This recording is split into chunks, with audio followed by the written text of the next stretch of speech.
I have a question for you all, and if you got up as early as I did, it's probably debatable. How many of you are alive? That's good. All y'all raised your hands.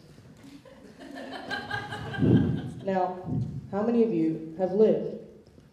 And I don't mean taking in a breath, using the oxygen, and exerting the carbon dioxide. I mean using your short years on this earth to the best that you can. Please raise your hand if you think so. There are a few less hands. Why is that? If we're all alive, why aren't we all living? What's standing in the way of you living how you would like to?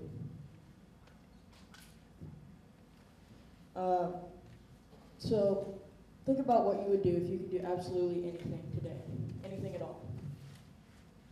I can guarantee you, none of you would be here. So if none of you should be here today, what should you be doing? Experiencing what makes you happy. Because this experience makes a memory. And this memory is stored in your brain. And the only thing that you can be sure that you will have when you die is yourself and your brain. And that's why memories are so important. I was out hunting once, and it had gotten dark. Since the hunt was over, I packed my bag and got ready to leave. Now I had a very important decision to make. It was a mile's walk back to the car if I took the long way, but only a half mile if I took the short. Which way do you think I went? I went the short way. So I turned east and headed down into the valley instead of north around it. But when I reached the other side, I realized I had no idea where I was. I turned left, and there were trees. And I turned right, and there were more trees. And they looked exactly like the trees behind me. But I closed my eyes, and I took a deep breath. And I mean a really deep breath. And when I opened my eyes again, I'd completely forgotten that I was lost. I was lost in the middle of nowhere, but I was only looking at the stars.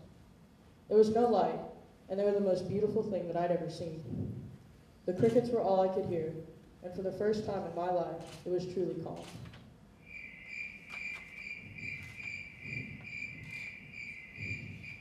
There was no crackle of grass or twigs under my feet, and the whole world carried on without my doing anything at all. Although I was lost, it was almost as if I didn't have to worry about where I was, because I didn't know anyways.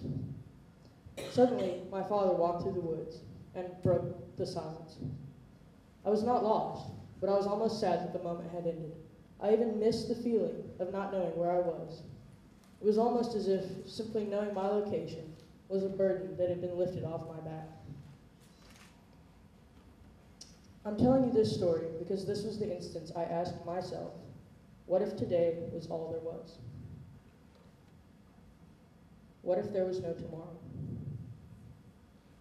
What would I have done differently knowing in advance that this could have been my last day on earth? What would you have done? I would have gone skydiving. Who here would have wanted to do that on their last day? Okay, maybe skydiving isn't for everyone.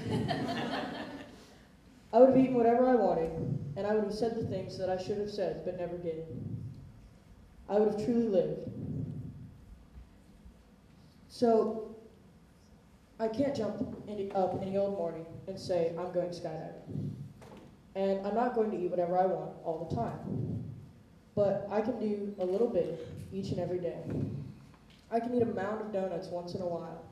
And I can say something I would have once been embarrassed to say, just to say it. Just to have the thrill of not knowing what the reaction would be. I was in the Pacific Northwest with some kids from my school the summer after 7th grade. Our boat had stopped on San Juan Island for lunch. We had 2 hours to do whatever we wanted before we had to be back on the boat. So a friend and I found a seafood restaurant to eat at that had a balcony overlooking the harbor. We ordered downstairs and then found a table on the balcony. It took about 15 minutes for him to get his food, and we waited, but mine didn't come. Finally, I walked down to the kitchen and asked if there was an order for Miller, my last name. Apparently, the waiter hadn't placed my order at all, so the chef pushed it to the front, and it would be out in 10 minutes. I stomped back up the stairs and slumped back in my chair. I was so mad with the chef, the waiter, with everybody. I didn't know why, but I still didn't have food. So suddenly a song came on in the bar, and it was Somewhere Over the Rainbow by Iz, the big Hawaiian guy with the ukulele. Ooh, somewhere over the rainbow, way up high, and the dreams that you dreamed of once in a lullaby.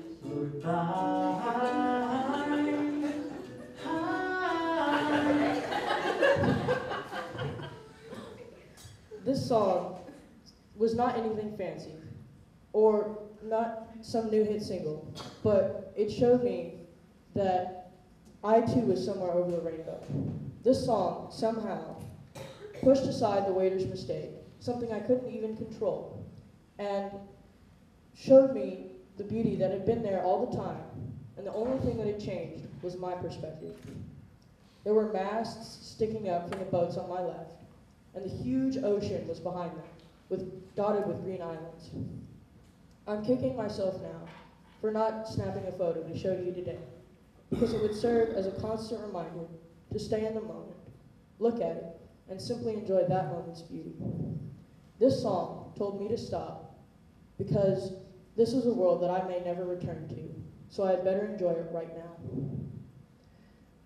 This song told me to stop, and it allowed me to push away the stress from home, because I was in a place that those problems could not reach me. And then I realized that I could escape those same problems at home too. All I had to do was let go. All I had to do was let go of the problems that I had no control over, and every day I would be somewhere over the rainbow. So why don't we find moments like this every day? It's because each of us have fallen into a rut. Each of us has a system that we follow.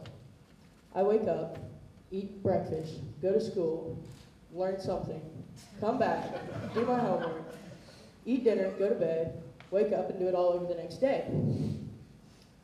I do not want to sit on my deathbed and think to myself, what have I done?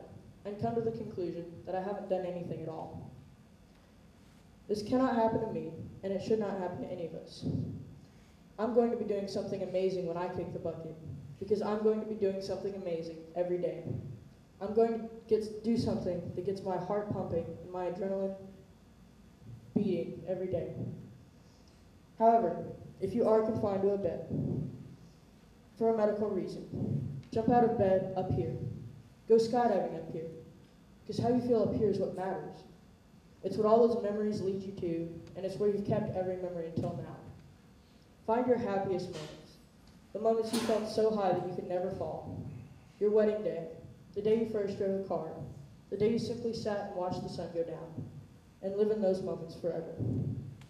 If you actually believed that you lived life the best you could, that you could not have spent a moment of it better, you will not be scared of death, because death will be the only journey that you have not yet explored.